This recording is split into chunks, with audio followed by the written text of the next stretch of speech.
साथियों नमस्कार, मैं भोले शंकर जोशी फिजियोथेरेपिस्ट।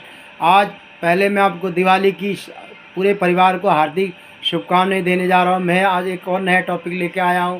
आप इसको सुने, इसको पूरा देखें, अंत तक देखें, तभी आप इसका लाभ उठा पाएंगे।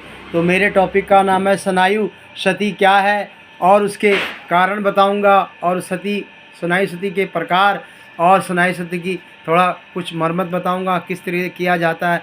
स्नायु क्षति जो है नसों या तंत्रिकाएं मस्तिष्क में हड्डी को जोड़ते हैं, मांसपेशियों को हिलाने और बाहरी दुनिया को महसूस करना।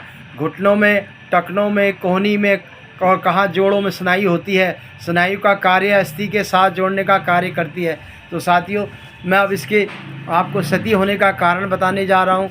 तो स्नायु की क्षति जो है न्यूरोपैथी कई कारणों से हो सकती है और दो कारण मुख्य में बांटा जा सकता है।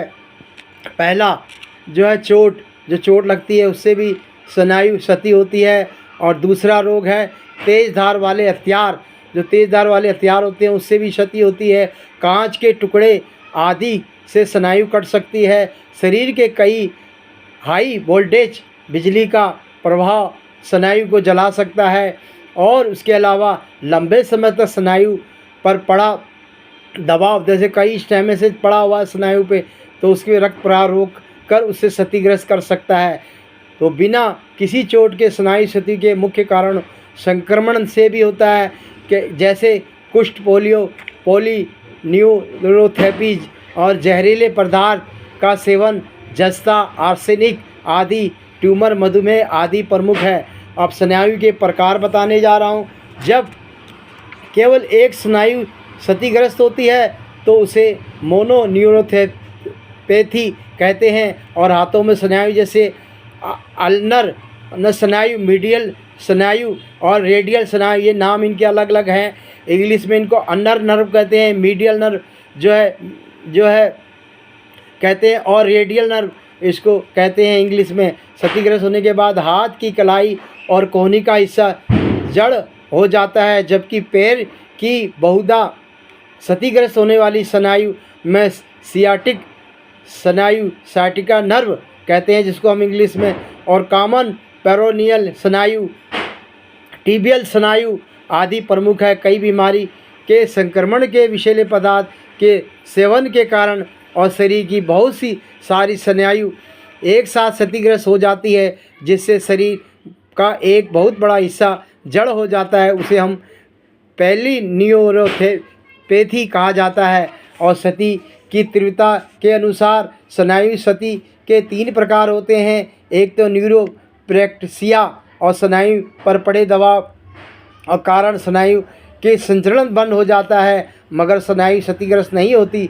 इसलिए दबाव हटने के कुछ समय बाद संकेत संचरण दोबारा चालू हो जाता है। एक्सोनोमेसिस में स्नायु अंदरूनी ऊतक क्षतिग्रस्त होती है मगर बाहरी दीवार बच जाती है। न्यूरोरोटमेसिस में अंदरूनी ऊतक के साथ साथ स्नायु की बाहरी दीवार कट जाती है। अब स्नायु क्षति के मरम्मत बताने जा रहा हूँ। जब तक स्नायु की बाहरी दीवार कायम रहती है तब स्नायु अंदरूनी ऊतक अपनी मरम्मत को अपने आप कर लेते हैं, मगर स्नायु की दीवार कटने के बाद अगर कटे हुए स्नायु को दोनों सिरों को यदि आपस में ना जोड़ा जाए तो स्नायु मरम्मत नहीं होती है।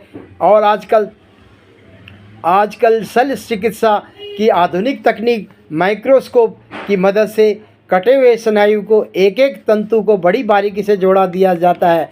स्नायु क्षति की मरम्मत बड़े ही रोचक तरीके से होती है। सबसे पहले क्षति के निचले हिस्से के सारे तंतु नष्ट हो जाते हैं और चोट की स्थान के नीचे वाली पूरी स्नायु एक खाली नली की तरह बन जाती है। इसी खाली नली के प्रतिदिन लगभग 1 मिलीलीटर की रफ्तार से नए स्नायु ऊतकों का निर्माण होता है। तो यह निर्माण तब तक जारी रहता है जब तक स्नायु अपने निर्धारित पेशी में त्वचा तक ना पहुँचे। तो साथियों, मैंने आज ये आपको थोड़ा टॉपिक बताया, स्नायु क्षति के कारण बताए, उसके प्रकार बताए और वो क्या है, और उसके थोड़ा मरम्मत के बारे में बताया। तो साथियों, ये वीडियो मैंने आपको शेयर करी, आप इस पर कमेंट करें और लाइक करें और इसको फॉलो करें और जो नए हैं, जो देख रहे हैं, वो सब्सक्राइबर अवश्य करें। इसी प्रकार की वीडियो साथियों फिर मैं आपके आगे लाता रहूँगा। इसका अगला भाग फिर मैं आपको लेके आऊँगा स्नायु के बारे में, उसके बारे में उसकी क्या क्या, उसकी फिजियोथेरेपी में क्या क्या रोल है साथियों। स्नायु चिकित्सा के बारे में आगे अगले चैप्टर में बताऊँगा। अब ज़्यादा ना बोल के साथियों यही वीडियो मैं अंत कर रहा हूँ। फिर मिलेंगे, धन्यवाद।